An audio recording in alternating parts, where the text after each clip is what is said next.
Olá, gente!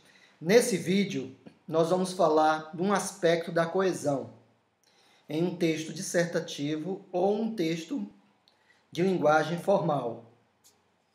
Esse aspecto da coesão implica de como você vai usar termos ou palavras para que a frase não esteja numa ambiguidade.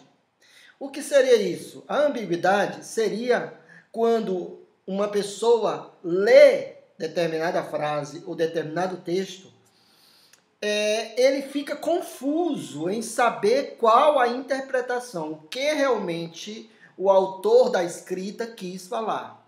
Isso numa redação ou num texto dissertativo, argumentativo, que é o texto da redação do Enem ou de qualquer dissertação, é considerado erro, é considerado um vício de linguagem, é considerado um mau texto.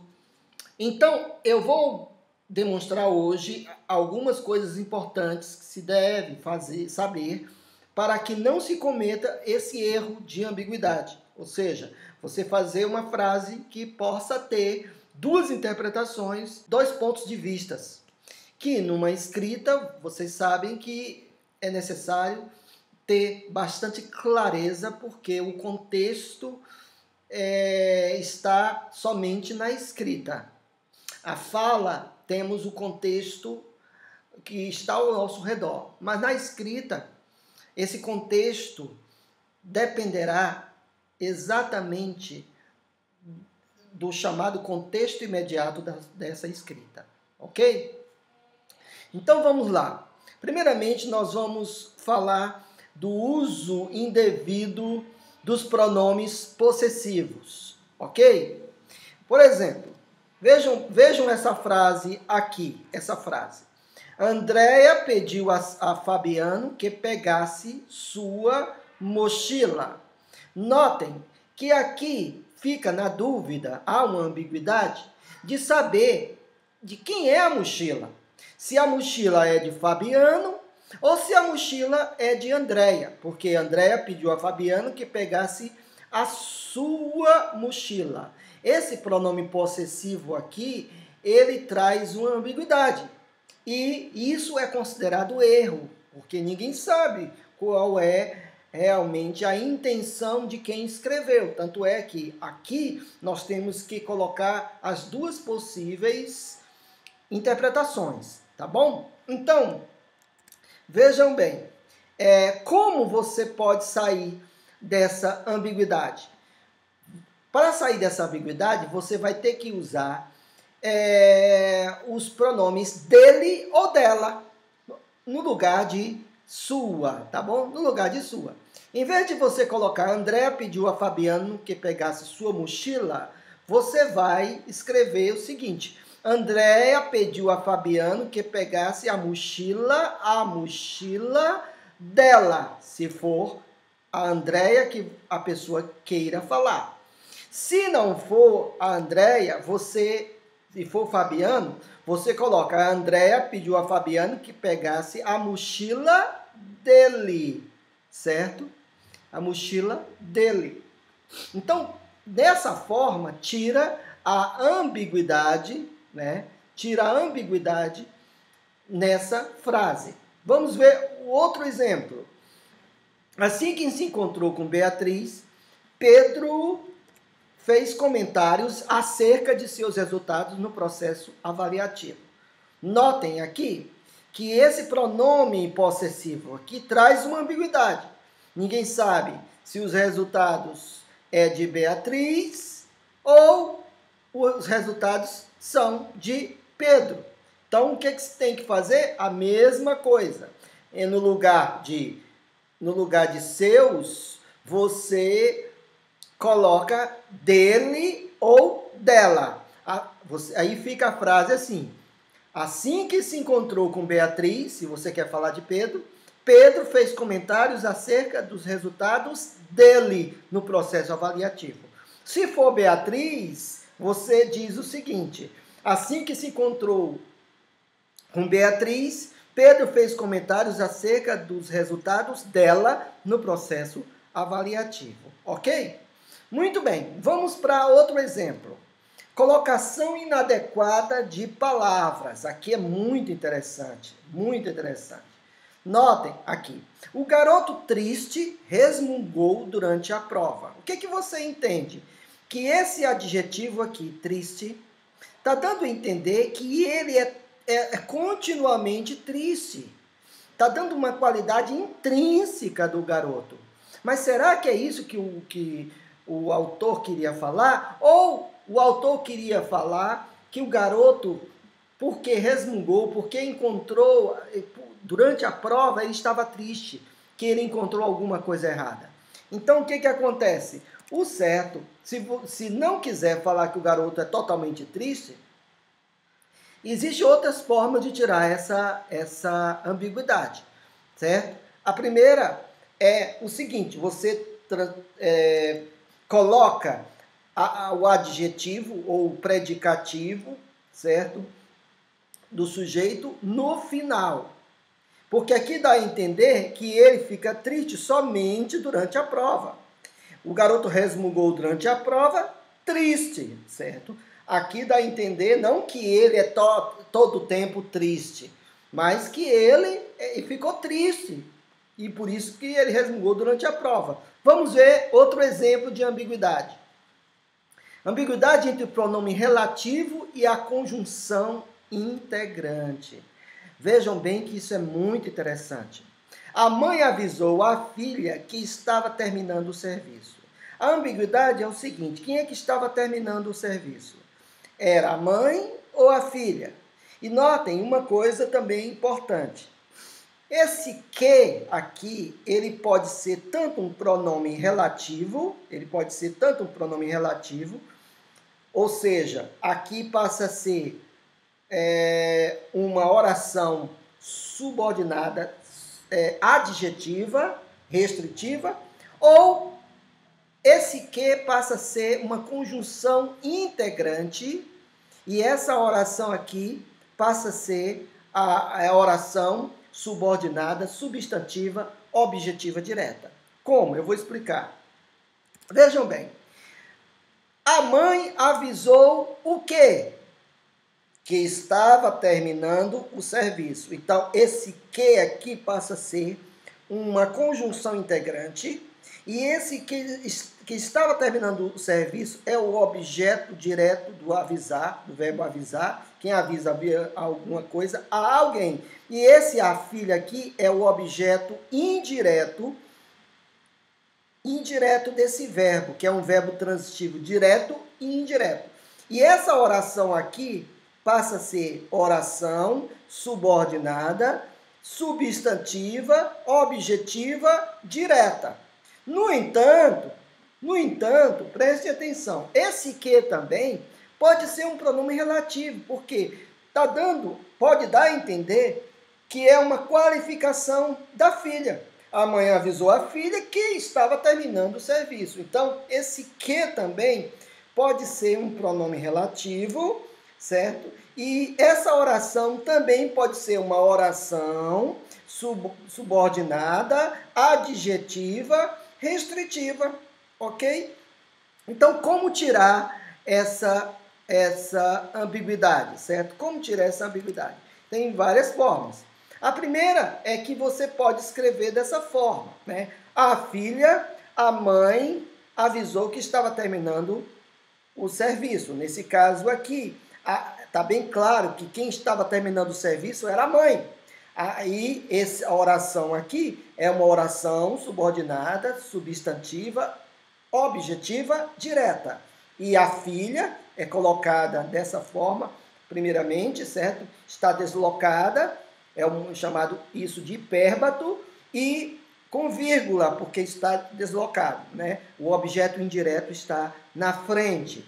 Então, o que acontece? Dessa forma, tira a ambiguidade. A outra forma é exatamente aqui. A mãe avisou a filha que estava terminando o serviço. Nesse caso aqui, é a filha que tem a qualificação. E essa oração aqui já passa a ser uma oração subordinada adjetiva explicativa, no caso aqui, né? Porque tem vírgula. tá bom? Então, nesse caso, essa oração está explicando que a filha tinha terminado o serviço, ok? E a vírgula é exatamente para tirar a ambiguidade e para deixar claro que é uma explicação acerca da filha. Tem outra opção, é quando a mãe avisou a filha, a qual, nesse caso aqui, fica claro que é um pronome relativo e o seu antecedente é a filha. Aí não tem ambiguidade nenhuma, né? A mãe avisou a filha, a qual estava terminando o serviço, embora que é pouco usado essa expressão a qual nesse momento aqui, mas dessa forma tiraria toda a ambiguidade, né? Então vejam, gente, que isso é muito sutil, tá? Na escrita, e que nós temos que ter muito cuidado, porque realmente quem está lendo o seu texto pode ter duas interpretações ou pode ficar confuso. Vamos ver outro exemplo, tá? Outro exemplo. O uso indevido de formas nominais. Exemplo aqui. A garota viu o vizinho correndo. A dúvida é se a garota que estava correndo ou é o vizinho que estava correndo. Então, vejam que há uma ambiguidade. A garota viu o vizinho correndo. Então, isso aqui é uma forma nominal, tá certo? Uma forma nominal no gerúndio. E como é que tiraríamos essa ambiguidade? Fazendo dessa forma. A garota correndo viu o vizinho. Então, aqui demonstra que quem estava correndo é a garota, tá certo? Quem estava correndo é a garota. Ou se for o vizinho, a garota viu o vizinho, quem estava correndo. Aí, nesse caso aqui, usa-se o pronome relativo, certo? O pronome relativo, que tem a função de sujeito, que estava correndo, e aqui passa a ser uma oração subordinada adjetiva, explicativa, né, usando a vírgula, tá bom? Muito bem. Agora nós vamos fazer um exercício de uma das questões do Enem, e vamos analisar outro aspecto da ambiguidade. Vamos ver esse exercício. Preste atenção aqui. Notem aqui, vejam bem. Analise as frases a seguir. Atlético quebra invencibilidade do São Paulo em casa. Tá certo? É a primeira frase. Será que tem ambiguidade aqui? A segunda frase. O deputado falou para os seus colegas que suas observações quanto ao relatório apresentado não deveriam ser revistas. Terceira frase.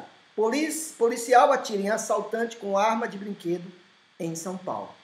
Assinale a alternativa que contém um comentário incorreto, notem que aqui é incorreto, sobre essas frases. A frase 1 é ambígua e uma das possibilidades de reconstruí-la sem ambiguidade seria a seguinte. Ele está perguntando se a frase 1 é ambígua, porque ele está procurando a resposta incorreta, o comentário incorreto. E uma das possibilidades de reconstruí-la sem ambiguidade seria a seguinte. Em casa, Atlético quebra a invencibilidade do São Paulo. Muito bem, você sabe aqui que essa frase está completamente ambígua. Qual é a ambiguidade? Ninguém sabe se em casa, essa expressão em casa se refere ao Atlético ou ao São Paulo. Imagine se você está lendo essa notícia no jornal e você fica confuso. Quem é que está falando quem está relacionado em casa? Se refere ao Atlético ou ao São Paulo? Então, para tirar essa ambiguidade, está correto isso aqui, realmente é ambígua. O certo é usar em casa, Atlético quebra a invencibilidade do São Paulo, certo? Nesse caso aqui, em casa está relacionado ao Atlético e não ao São Paulo, tá bom? Então, tira essa questão aqui, então está correta, já não pode ser a questão que a afirmativa correta. Vamos ver a letra B. A frase 2 é ambígua e uma das possibilidades de reconstruí-la sem ambiguidade seria o seguinte: o deputado falou para os seus colegas que as observações dele quanto ao relatório apresentado não deveriam ser revistas. Vejam bem, A pergunta é, a frase 2 é ambígua? Certo? Nesse caso aqui está tirando a ambiguidade. Vamos lá para a frase 2. O deputado falou para os seus colegas que suas observações quanto ao relatório apresentado não deveriam ser revistas. Esse pronome possessivo aqui, ele passa a ter uma ambiguidade, porque ninguém sabe se essas observações se referem ao deputado ou aos colegas, tá? Então, como tirar? Realmente, a letra B está correta. O deputado falou para os seus colegas que as observações dele, quanto ao relatório apresentado, não deveriam ser revistas. Então, está corretíssimo. Então, se ele está procurando a incorreta, também não é a letra B. Vamos ler a letra C. A frase 2 é ambígua e uma das possibilidades reconstruídas sem ambiguidade seria o seguinte: o deputado falou para os seus colegas que as observações deles quanto ao relatório apresentado não deveriam ser revistas. Vejam que a mesma coisa lá da frase 2 e realmente está correta, logo não pode ser a letra C, não pode ser a letra C. Vamos ver a letra D. A frase 3 é ambígua e uma das possibilidades reconstruídas sem ambiguidade seria o seguinte: policial atira em assaltante que estava com arma de brinquedo. Vamos ver a frase 3, olha só. Policial atira em assaltante com arma de brinquedo em São Paulo. O que dá a entender é que essa expressão com arma de brinquedo, essa expressão com arma de brinquedo se refere tanto a policial como a assaltante, embora que é claro que ninguém atira com arma de brinquedo. Mas dá a entender ou tem uma ambiguidade. E como tirar essa ambiguidade? É exatamente fazendo dessa forma. Policial atira em assaltante que estava com arma de brinquedo. Aí ele coloca um pronome relativo aqui, certo? E uma oração adjetiva, que estava com arma de brinquedo, está dando a qualificação de assaltante, tá bom? Então não pode ser a letra D, porque realmente está correta. Vamos então à letra E. A frase 3 é ambígua e uma das possibilidades de reconstruí-la sem ambiguidade seria a seguinte: policial atira em assaltante portando uma arma de brinquedo. Vamos ver a terceira, aqui a frase 3. Policial atira em assaltante com arma de brinquedo em São Paulo. Notem que esse com arma de brinquedo aqui pode se referir tanto ao policial como ao assaltante. Nesse caso, na letra E, policial atira em assaltante portando arma de brinquedo. A mesma coisa acontece no ponto 3, na frase 3, lá no início.